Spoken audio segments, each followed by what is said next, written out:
Welcome back everyone to another tutorial from Finance for Beginners. In this video, I'm going to show you how you can log into your existing account on the Klarna application. So let's get started right away.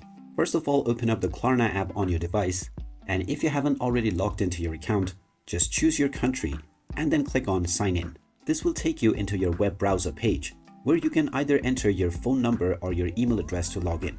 So go ahead and type in either your phone number or your email address and then click on Continue.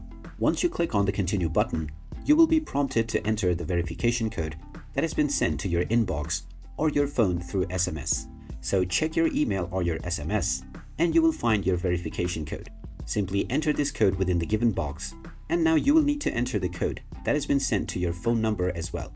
Type in the verification code from both of these, and now you will successfully be logged into your Klarna account. You can simplify your login process by going into your account icon, security and privacy, and then choosing a passkey option so that you can log in without using your verification code from two different methods. So there you have it. That is how easy it is to log into your existing account on the Klarna application. If you find this video helpful, make sure to hit that like button and subscribe for more helpful tips and tutorials. Thanks for watching, and I will see you again in the next one.